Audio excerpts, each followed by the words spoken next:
Hello बच्चों। बेटे अगला टॉपिक करते हैं ਆਪਾਂ ਹੀਟ ਕਪੈਸਿਟੀ। ਹੁਣ ਹੀਟ ਕਪੈਸਿਟੀ ਕੀ ਹੁੰਦੀ ਹੈ ਤੇ ਕੋਈ ਵੀ ਸਿਸਟਮ ਹੈ ਜਦੋਂ ਹੀਟ ਐਬਜ਼ੌਰਬ ਕਰਦਾ ਹੈ ਉਸ ਸਰਾਊਂਡਿੰਗ ਤੋਂ ਐਬਜ਼ੌਰਬ ਕਰਦਾ ਹੈ ਤਾਂ ਉਹਦਾ ਟੈਂਪਰੇਚਰ ਹੈ ਨਾ ਜਿਹੜਾ ਉਹ ਵੱਧ ਜਾਂਦਾ ਹੈ। ਜਦੋਂ ਵੀ ਕੋਈ ਸਿਸਟਮ એનર્ਜੀ ਐਬਜ਼ੌਰਬ ਕਰੇਗਾ ਹੀਟ ਐਬਜ਼ੌਰਬ ਕਰੇਗਾ ਉਹਦਾ ਟੈਂਪਰੇਚਰ ਰਾਈਜ਼ ਹੋ ਜਾਂਦਾ ਹੈ। ਹੁਣ ਜਿਹੜੀ એનર્ਜੀ ਉਹਨੇ ਗੇਨ ਕੀਤੀ ਹੈ ਉਹ ਡਾਇਰੈਕਟਲੀ ਪ੍ਰੋਪੋਰਸ਼ਨਲ ਹੁੰਦੀ ਹੈ ਕਿ ਉਹਦੀ ਟੈਂਪਰੇਚਰ ਦੇ ਵਿੱਚ ਕਿੰਨੀ ਇਨਕਰੀਜ਼ ਹੁੰਦੀ ਹੈ।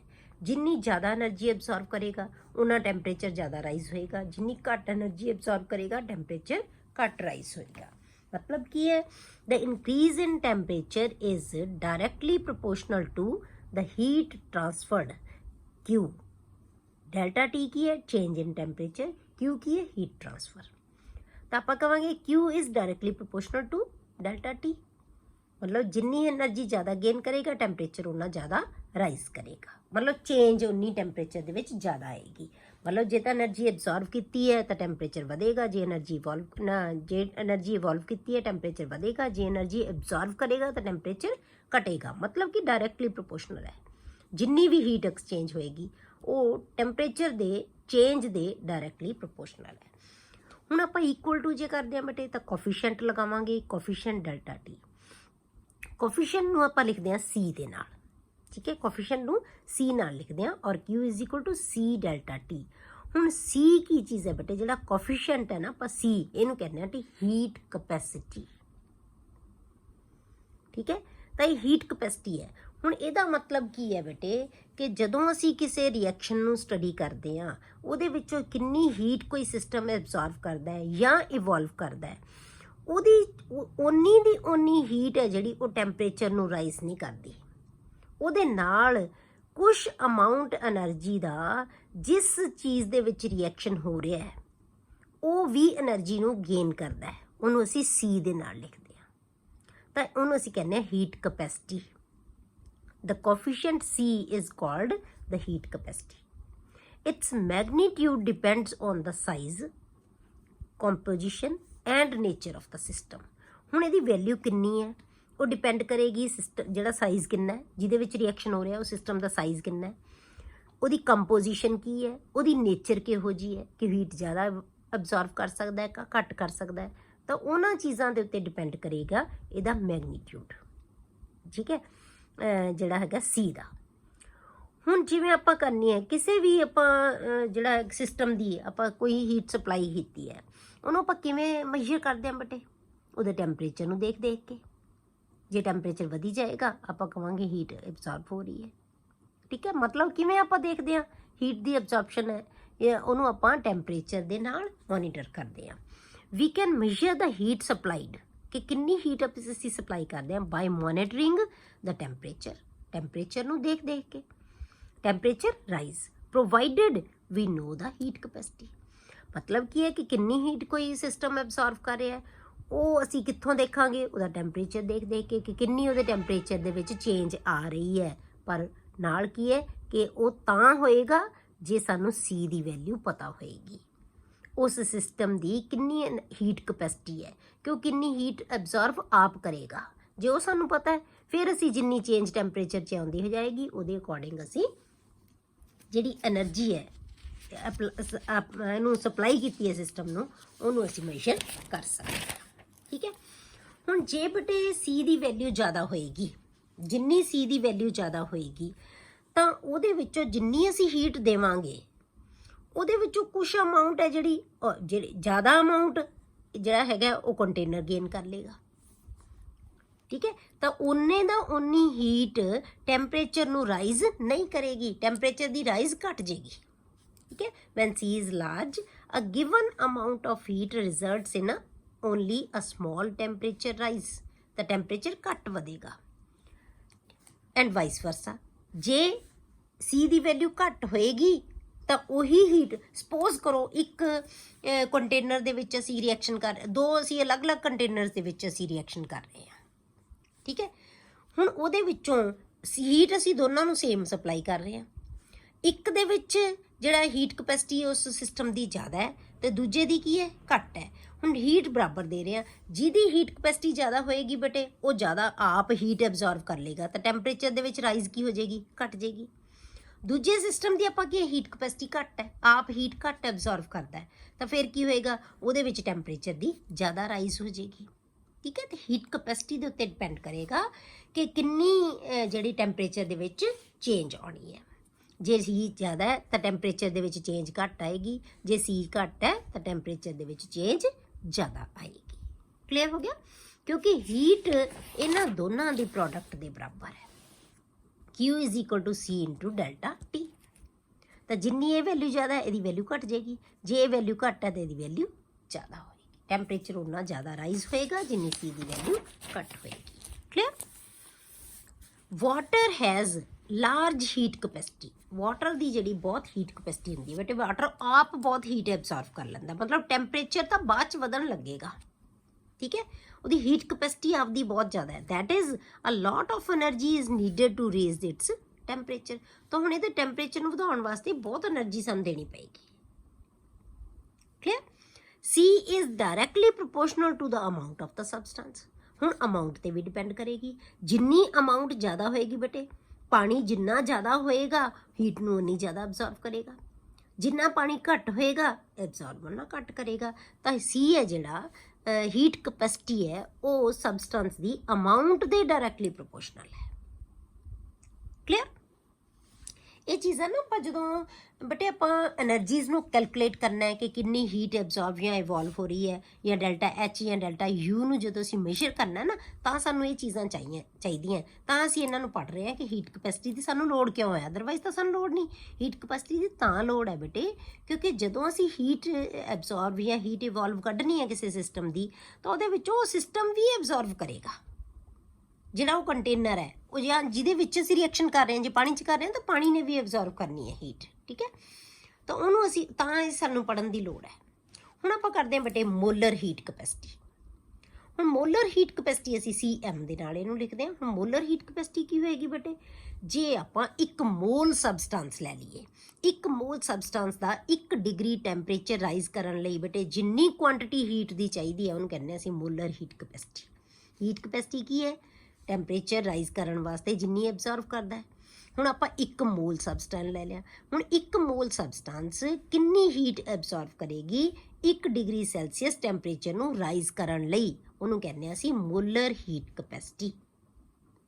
ਟੂ ਰਾਈਜ਼ ਆਪਾਂ ਕਹਿੰਦੇ it may be defined as the quantity of heat needed to raise the temperature of 1 mole of substance by 1 degree Celsius ਔਰ 1 kelvin. It is given by C/N। ਹੁਣ N ਅਸੀਂ 1 ਲਿਆ, number of mall 1 ਲਿਆ, 1 mall ਕਿਹਾ ਨਾ ਆਪਾਂ, ਤਾਂ ਇਹਨੂੰ ਅਸੀਂ C ਦੇ ਨਾਲ ਵੀ ਰਿਪਰੈਜ਼ੈਂਟ ਕਰ ਦਿੰਦੇ ਹਾਂ ਕਿਉਂਕਿ N ਦੀ ਵੈਲਿਊ ਅਸੀਂ 1 ਲਈ ਹੋਈ ਹੈ, ਤਾਂ ਇਹਨੂੰ ਅਸੀਂ C ਨਾਲ ਵੀ। So molar heat capacity is also denoted as C। ਇਹਨੂੰ ਅਸੀਂ C ਵੀ ਲਿਖ ਦਿੰਦੇ ਹਾਂ। ਉਸ ਤੋਂ ਬਾਅਦ ਆ ਗਿਆ ਬੇਟੇ ਸਪੈਸੀਫਿਕ ਹੀਟ ਕਪੈਸਿਟੀ। ਹੁਣ ਸਪੈਸੀਫਿਕ ਹੀਟ ਕਪੈਸਿਟੀ ਕਿਹਨੂੰ ਕਹਾਂਗੇ ਬੇਟੇ ਆਪਾਂ, ਜੇ ਆਪਾਂ ਇੱਕ ਸਪੈਸੀਫਿਕ ਅਮਾਊਂਟ ਲੈ ਲਿਆ। ਹੁਣ ਇੱਥੇ ਤਾਂ ਅਸੀਂ 1 ਮੋਲਰ ਰਿਹਾ, 1 ਮੋਲ ਦਾ ਮਤਲਬ ਕੀ ਹੁੰਦਾ ਬੇਟੇ, ਕਿਸੇ ਵੀ ਸਬਸਟੈਂਸ ਦਾ ਮੋਲਰ ਮਾਸ। ਤਾਂ ਮੋਲਰ ਮਾਸ ਕੀ ਹੁੰਦਾ, ਹਰੇਕ ਸਬਸਟੈਂਸ ਦਾ ਡਿਫਰੈਂਟ ਹੁੰਦਾ ਹੈ, ਕਿਸੇ ਦਾ ਸੇਮ ਨਹੀਂ ਹੁੰਦਾ। ਹੁਣ ਜੇ ਅਸੀਂ ਸਪੈਸੀਫਿਕ ਅਮਾਊਂਟ ਲੈ ਲਿਆ, ਹਰੇਕ ਚੀਜ਼ ਦੀ ਅਸੀਂ ਸਪੈਸੀਫਿਕ ਅਮਾਊਂਟ ਲੈ ਲਈ, ਸਪੋਜ਼ ਕਰੋ ਅਸੀਂ 1 ਗ੍ਰਾਮ ਲੈ ਲਿਆ ਹਰੇਕ ਚੀਜ਼ ਦਾ, ਉਹ ਭਾਵੇਂ ਕੋਈ ਵੀ ਸਬਸਟੈਂਸ ਹੈ ਜਿਹੜਾ ਅਸੀਂ 1 ਗ੍ਰਾਮ ਲਵਾਂਗੇ। ਹੁਣ 1 ਗ੍ਰਾਮ ਸਬਸਟੈਂਸ ਦੇ ਟੈਂਪਰੇਚਰ ਨੂੰ 1 ਡਿਗਰੀ ਰਾਈਜ਼ ਕਰਨ ਲਈ ਕਿੰਨੀ ਹੀਟ ਰਿਕੁਆਇਰਡ ਹੈ, ਉਹਨੂੰ ਅਸੀਂ ਕੀ ਕਹਾਂਗੇ, ਸਪੈਸੀਫਿਕ ਹੀਟ ਕਪੈਸਿਟੀ। ਹੁਣ ਇਹ ਸਪੈਸੀਫਿਕ ਹੋ ਗਈ, ਪਹਿਲਾਂ ਮੋਲਰ ਸੀ, ਮੋਲਰ ਮਾਸ ਦਾ ਟੈਂਪਰੇਚਰ 1 ਡਿਗਰੀ ਰਾਈਜ਼ ਕਰਨਾ ਸੀ। It may be defined as the quantity of heat needed to raise the temperature of 1 unit mass of substance. 1 unit mass ਦਾ ਮਤਲਬ 1 ਗ੍ਰਾਮ, ਠੀਕ ਹੈ, by 1 degree Celsius or 1 Kelvin। ਉਹਨੂੰ ਅਸੀਂ ਕਹਿੰਦੇ ਆ specific heat capacity. Clear. ਹੁਣ specific heat capacity ਨੂੰ ਅਸੀਂ ਕਿਵੇਂ ਲਿਖਦੇ ਹਾਂ ਬੇਟੇ, the heat energy absorbed Q is related to heat capacity as Q is equal to CS specific heat capacity into M molar mass, ਜਿਹੜਾ ਆਪਾਂ ਮਾਸ ਲਵਾਂਗੇ, ਮਾਸ of the substance into delta T। Specific heat ਤਾਂ ਬੇਟੇ 1 gram ਵਾਸਤੇ ਹੈ, ਮਾਸ ਜਿੰਨਾ ਅਸੀਂ ਮਾਸ ਲਵਾਂਗੇ ਤੇ into delta T। ਚੇਂਜ ਕਿੰਨੀ ਆਏਗੀ ਟੈਂਪਰੇਚਰ ਤੋਂ। ਠੀਕ ਹੈ, ਇਹਨੂੰ ਆਪਾਂ ਕਹਿੰਦੇ ਆ CM ਡੈਲਟਾ T। ਠੀਕ ਹੈ, ਜਾਂ ਇਹਨੂੰ ਵੈਸੇ ਸਪੈਸੀਫਿਕ ਹੀਟ ਨੂੰ ਨਾ S ਵੀ ਲਿਖ ਦਿੰਦੇ ਆ, ਕਈ ਬੁੱਕਸ ਦੇ ਵਿੱਚ ਸਪੈਸੀਫਿਕ ਹੀਟ ਨੂੰ ਇਕੱਲਾ S ਲਿਖਿਆ ਹੁੰਦਾ ਹੈ, SMT। ਠੀਕ ਹੈ, ਆਪਾਂ ਇਹਨੂੰ ਇਹ ਵੀ ਕਿਹਾ ਜਾਂਦਾ ਹੈ, ਜਾਂ MST। ਠੀਕ ਹੈ, ਆਮ ਸੁਣਿਆ ਹੋਏਗਾ ਤੁਸੀਂ ਕਿ ਹੀਟ ਐਬਜ਼ੌਰਬਡ ਹੈ ਜਿਹੜੀ ਕਿੰਨੀ ਹੋਏਗੀ, MST ਉਹਨੂੰ ਕਹਿ ਦਿੰਦੇ ਹਾਂ ਅਸੀਂ। ਤਾਂ ਇਹ ਕੀ ਆਏਗਾ, CS ਸਪੈਸੀਫਿਕ ਹੀਟ ਇੰਟੂ ਮਾਸ ਕਿੰਨਾ ਹੈਗਾ, ਕਿਉਂਕਿ ਇਹ 1 ਗ੍ਰਾਮ ਦੀ ਹੈ, ਤੇ into delta T change in temperature. M is mass of the substance and delta T is rise in temperature। Clear ਹੋ ਗਿਆ। ਹੁਣ ਬੇਟੇ ਆਪਾਂ ਰਿਲੇਸ਼ਨਸ਼ਿਪ ਕਰਦੇ ਹਾਂ between CP and CV for an ideal gas. ਹੁਣ ਕਿਸੇ ਆਈਡੀਅਲ ਗੈਸ ਵਾਸਤੇ ਆਪਾਂ CP ਤੇ CV ਦੇ ਵਿੱਚ ਰਿਲੇਸ਼ਨਸ਼ਿਪ ਪੜ੍ਹਦੇ ਹਾਂ। ਹੁਣ CP ਤੇ CV ਕੀ ਚੀਜ਼ ਹੈ ਬੇਟੇ? ਹੁਣ CP ਤੇ CV ਕੀ ਹੈ? ਜੇ ਆਪਾਂ ਕੌਨਸਟੈਂਟ ਵੋਲਿਊਮ ਦੇ ਉੱਤੇ ਹੀਟ ਕਪੈਸਿਟੀ ਲਵਾਂਗੇ ਉਹਨੂੰ ਅਸੀਂ CV ਕਹਿ ਦਿੰਦੇ ਹਾਂ। ਜੇ ਅਸੀਂ ਕੌਨਸਟੈਂਟ ਪ੍ਰੈਸ਼ਰ ਦੇ ਉੱਤੇ ਹੀਟ ਕਪੈਸਿਟੀ ਲਵਾਂਗੇ ਬੇਟੇ ਉਹਨੂੰ ਅਸੀਂ CP ਕਹਿ ਦਿੰਦੇ ਹਾਂ। Heat capacity at constant volume is called denoted by CV and at constant pressure is denoted by CP। ਹੁਣ ਆਪਾਂ ਇਹਨਾਂ ਦੇ ਵਿੱਚ ਰਿਲੇਸ਼ਨਸ਼ਿਪ ਪੜ੍ਹਨਾ ਹੈ, CP ਤੇ CV। ਹੁਣ ਸਾਨੂੰ ਪਤਾ ਲੱਗ ਗਿਆ ਕਿ CP ਤੇ CV ਕੀ ਚੀਜ਼ ਹੈ। ਹੁਣ ਆਪਾਂ ਇਹਨਾਂ ਦਾ ਬੇਟੇ ਰਿਲੇਸ਼ਨਸ਼ਿਪ ਦੇਖਦੇ ਹਾਂ ਦੋਨਾਂ ਦੇ ਵਿਚਕਾਰ। ਹੁਣ ਆਪਾਂ ਹੀਟ ਕਪੈਸਿਟੀ ਨੂੰ ਕਾਹਦੇ ਨਾਲ ਲਿਖਿਆ ਸੀ ਬੇਟੇ? ਆਪਾਂ ਹੁਣ ਜਦੋਂ ਤੋਂ ਪੜ੍ਹਿਆ ਆਪਾਂ ਸਟਾਰਟਿੰਗ ਤੋਂ, ਤਾਂ ਆਪਾਂ ਹੀਟ ਕਪੈਸਿਟੀ ਨੂੰ ਕਿਵੇਂ ਲਿਖਦੇ ਸੀ? We can write equation for heat Q is equal to C into delta T। ਇਹ ਵੀ ਲਿਖਿਆ ਆਪਾਂ ਕਿ ਆਪਾਂ ਕਿਹਾ ਕਿ Q ਹੈ ਜਿਹੜਾ ਡੈਲਟਾ T ਦੇ ਡਾਇਰੈਕਟਲੀ ਪ੍ਰੋਪੋਰਸ਼ਨਲ ਹੈ, ਤੇ C ਕੀ ਹੈ? ਕੋਫੀਸ਼ੀਐਂਟ ਹੈ ਜਿਹਨੂੰ ਅਸੀਂ ਹੀਟ ਕਪੈਸਿਟੀ ਕਹਿੰਦੇ ਹਾਂ। Q is equal to C into delta T। ਹੁਣ ਇਹਨਾਂ ਇਕੁਏਸ਼ਨਸ ਨੂੰ ਬੇਟੇ ਆਪਾਂ ਕੌਨਸਟੈਂਟ ਵੋਲਿਊਮ ਤੇ ਕੌਨਸਟੈਂਟ ਪ੍ਰੈਸ਼ਰ ਦੋਨਾਂ ਦੇ ਉੱਤੇ ਲਿਖਦੇ ਹਾਂ। ਐਟ ਕੌਨਸਟੈਂਟ ਵੈਲਿਊ ਇਹ ਇਕੁਏਸ਼ਨ ਕੀ ਬਣ ਜਾਏਗੀ ਬੇਟੇ? QV is equal to CV into delta T change in temperature. ਇਹ ਕੌਨਸਟੈਂਟ ਵੋਲਿਊਮ ਤੇ ਹੋ ਗਈ ਇਹ ਇਕੁਏਸ਼ਨ। ਹੁਣ ਸਾਨੂੰ ਪਤਾ ਹੈ ਬੇਟੇ, ਮੈਂ ਤੁਹਾਨੂੰ ਕਿਹਾ ਸੀ ਕਿ ਯਾਦ ਰੱਖਣੀ ਹੈ ਤੁਸੀਂ, ਤੇ QV ਨੂੰ ਅਸੀਂ ਕੀ ਕਹਿੰਦੇ ਹਾਂ ਬੇਟੇ? Delta U। ਹੀਟ ਐਕਸਚੇਂਜਡ ਐਟ ਕੌਨਸਟੈਂਟ ਜਿਹੜਾ ਵੋਲਿਊਮ ਹੈ ਉਹਨੂੰ ਕਿਹਦੇ ਨਾਲ ਲਿਖਦੇ ਹਾਂ ਅਸੀਂ? Internal energy change delta U ਨਾਲ ਲਿਖਦੇ ਹਾਂ। ਇਹਦਾ ਮਤਲਬ ਇਹ ਤਿੰਨੋਂ ਕੀ ਹੈ? ਬਰਾਬਰ ਹੈ। ਹੁਣ ਆਪਾਂ ਐਟ ਕੌਨਸਟੈਂਟ ਪ੍ਰੈਸ਼ਰ ਦੇਖਦੇ ਹਾਂ ਬੇਟੇ, ਤਾਂ QP is equal to CP into delta T। ਹੁਣ QP ਨੂੰ ਯਾਦ ਹੋਏਗਾ ਤੁਹਾਨੂੰ ਕਾਹਦੇ ਨਾਲ ਲਿਖਦੇ ਹਾਂ? ਡੈਲਟਾ U ਦੇ ਨਾਲ, ਨਾ ਡੈਲਟਾ H ਦੇ ਨਾਲ। ਇੰਥੈਲਪੀ ਚੇਂਜ, ਜਿਹੜੀ ਹੀਟ ਐਕਸਚੇਂਜ ਹੈ ਐਟ ਕੌਨਸਟੈਂਟ ਵੋਲਿਊਮ ਕਿਹਦੇ ਬਰਾਬਰ ਹੁੰਦੀ ਹੈ? ਇੰਟਰਨਲ ਐਨਰਜੀ ਚੇਂਜ ਦੇ ਬਰਾਬਰ ਹੁੰਦੀ ਹੈ ਬੇਟੇ। ਜਿਹੜੀ QP ਹੈ ਹੀਟ ਐਕਸਚੇਂਜਡ ਐਟ ਕੌਨਸਟੈਂਟ ਪ੍ਰੈਸ਼ਰ ਉਹਨੂੰ ਕੀ ਕਹਿੰਦੇ ਹਾਂ ਅਸੀਂ? ਡੈਲਟਾ H ਦੇ ਨਾਲ, ਇੰਥੈਲਪੀ ਚੇਂਜ ਦੇ ਨਾਲ ਰਿਪਰੈਜ਼ੈਂਟ ਕਰਦੇ ਹਾਂ। ਕਲੀਅਰ ਹੋ ਗਿਆ। ਹੁਣ ਆਪਾਂ ਬੇਟੇ ਜੇ ਇਹਨਾਂ ਦੋਨਾਂ ਦੇ ਵਿੱਚ ਆਪਾਂ ਡਿਫਰੈਂਸ ਦੇਖਣਾ ਹੈ CP ਤੇ CV ਦੇ ਵਿੱਚ, ਉਹ ਆਪਾਂ ਕਿਵੇਂ ਡਰਾਈਵ ਕਰਾਂਗੇ ਬੇਟੇ ਇਸ ਰਿਲੇਸ਼ਨਸ਼ਿਪ ਨੂੰ? ਆਪਾਂ ਉਹਨੂੰ ਆਈਡੀਅਲ ਗੈਸ ਇਕੁਏਸ਼ਨ ਦੀ ਹੈਲਪ ਦੇ ਨਾਲ ਕਰਾਂਗੇ। With the help of ideal gas equation, the difference between CP and CV can be derived by for an ideal gas, ਕਿਉਂਕਿ ਆਪਾਂ ਆਈਡੀਅਲ ਗੈਸ ਵਾਸਤੇ ਹੀ ਕਰ ਰਹੇ ਹਾਂ, with the help of ideal gas equation. ਹੁਣ ਇਹਦੇ ਨਾਲ ਆਪਾਂ ਇਕੁਏਸ਼ਨ ਦੇ ਨਾਲ ਆਪਾਂ ਇਹਨੂੰ ਕੈਲਕੂਲੇਟ ਕਰਾਂਗੇ। ਹੁਣ ਆਪਾਂ ਆਈਡੀਅਲ ਗੈਸ ਜੇ ਅਸੀਂ 1 ਮੋਲ ਵਾਸਤੇ ਲਿਖਣੀ ਹੋਵੇ ਬੇਟੇ, ਤਾਂ 1 ਮੋਲ ਦੇ ਲਈ ਆਈਡੀਅਲ ਗੈਸ ਕੀ ਹੁੰਦੀ ਹੈ? PV is equal to RT। ਠੀਕ ਹੈ, PV is equal to RT। ਹੁਣ ਜੇ ਆਪਾਂ ਇੰਥੈਲਪੀ ਚੇਂਜ ਲਈਏ, ਕੋਈ ਵੀ ਰਿਐਕਸ਼ਨ ਦੀ ਆਪਾਂ ਇੰਥੈਲਪੀ ਚੇਂਜ ਨੂੰ ਹੀ ਪੜ੍ਹਨਾ ਨਾ, ਆਪਾਂ ਐਨਰਜੀ ਐਕਸਚੇਂਜ ਨੂੰ ਪੜ੍ਹਨਾ ਆਪਾਂ, ਤਾਂ ਸਾਨੂੰ ਪਤਾ ਹੈ ਕਿ delta H is equal to ਕੀ ਹੁੰਦਾ ਬੇਟੇ? Delta U plus P delta V। ਇਹੀ ਕਹਿੰਦੇ ਨਾ ਆਪਾਂ। ਹੁਣ ਡੈਲਟਾ PV ਲਿਖਾਂਗੇ, ਕਿਉਂ? ਕਿਉਂਕਿ ਸਾਨੂੰ ਨਹੀਂ ਪਤਾ ਪ੍ਰੈਸ਼ਰ ਚੇਂਜ ਹੋ ਰਿਹਾ ਕਿ ਵੋਲਿਊਮ ਚੇਂਜ ਹੋ ਰਿਹਾ। ਦੋਨਾਂ ਦੇ ਵਿੱਚ ਚੇਂਜ ਹੋ ਸਕਦੀ ਹੈ, ਪ੍ਰੈਸ਼ਰ ਵੀ ਹੋ ਸਕਦਾ ਹੈ, ਇੱਕ ਚੀਜ਼ ਕੌਨਸਟੈਂਟ ਵੀ ਹੋ ਸਕਦੀ ਹੈ, ਦੂਜੀ ਚੀਜ਼ ਬਦਲ ਵੀ ਸਕਦੀ ਹੈ। ਤਾਂ ਆਪਾਂ ਕੀ ਲਿਖਾਂਗੇ? Delta PV। ਮਤਲਬ ਪ੍ਰੈਸ਼ਰ 'ਚ ਵੀ ਚੇਂਜ ਹੋ ਸਕਦੀ ਹੈ, ਵੋਲਿਊਮ 'ਚ ਵੀ ਚੇਂਜ ਹੋ ਸਕਦੀ ਹੈ।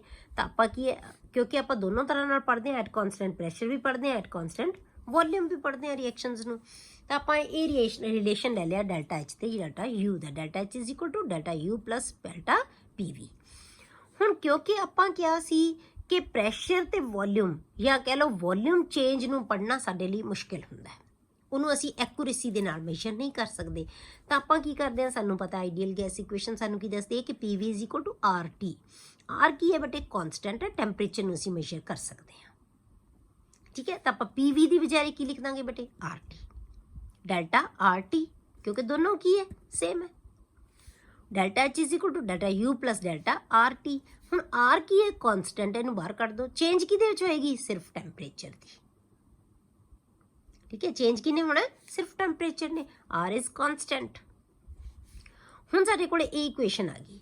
हुण इस इक्वेशन दे विच बेटे आपां डेल्टा एच ते डेल्टा यू दियां वैल्यूज़ पुट कर दांगे। आपां हुणे पिछे पढ़ के हटे आ कि डेल्टा यू ते डेल्टा एच किहदे बराबर है। आपां की कहा सी कि C V into delta T delta U के बराबर है, C P into delta T delta H के बराबर है। आप हुणे क्या है, यह वैल्यूज़ आप डेल्टा यू तो डेल्टा एच दियाँ पुट कर देंगे वो, ठीक है। तो आप वैल्यूज़ जो पुट करांगे तो साढ़े कोले की आएगा, on putting the values of delta U and delta H. हुण इत्थे भर दो, डेल्टा एच किहदे बराबर है? C P into delta T. U किहदे बराबर है? Delta U C V delta T plus R delta T. हुण इन्हां सारिਆਂ ਦੇ ਵਿੱਚ ਕੀ ਹੈ ਬੇਟੇ? डेल्टा टी कॉमन है, इधर भी डेल्टा टी है, इन्हां 'ਚ भी डेल्टा टी कॉमन कढ़ दांगे तो की आ जाएगा? सी वी प्लस आर रह जाएगा। डेल्टा टी कैंसल हो जाएंगे क्योंकि दोनों पासे हैगा, ठीक है। तो की आ गया? C P is equal to C V plus R, या C P minus C V is equal to R. दोनों का जिहड़ा डिफरेंस है ना बेटे वो किहदे बराबर है? आर दे बराबर है। ये किहदे लई है? 1 मोल लई बेटे। जे आपां 2 मोल लईए, 2 मोल ना सॉरी एन मोल्स ले लीए तो इक्वेशन की बन जानी है? C P minus C V is equal to N R, ठीक है। एन मोल्स जे इसे लवांगे, ਇਹਦਾ मतलब की होया बेटे कि जिहड़ा सी पी है ना, heat capacity at constant pressure, ये ज़्यादा होंदी है बेटे than heat capacity at constant volume. Constant volume के उत्ते जिहड़ी हीट कैपेसिटी होंदी है बेटे वो घट होंदी है, एंड कॉन्सटेंट प्रैशर के उत्ते जिहड़ी हीट कैपेसिटी है वो ज़्यादा होंदी है। क्लीयर हो गया? कितनी ज़्यादा होंदी है? ये वैल्यू आर दे बराबर है, ठीक है। सी पी की वैल्यू सी वी नालों कितनी ज़्यादा है? आर वैल्यू जिन्नी जिन्नी आर की वैल्यू है बाय आर। आर की वैल्यू कितनी होंदी है बेटे? 8.314 जाउल्स। इन्ने जाउल इहदी हीट कैपेसिटी है जिहड़ी सी पी दी, या कह low heat capacity at constant volume कितनी ज़्यादा होंदी है सी वी नालों? 8.314 जाउल्स, या आपां इहनूं अप्रॉक्सीमेटली 2 कैलोरीज कहने हैं। 2 कैलोरीज जिहड़ी हीट है ना कॉन्सटेंट प्रैशर के उत्ते, हीट कैपेसिटी है जिहड़ी वो ज़्यादा होंदी है as compare to heat capacity at constant volume.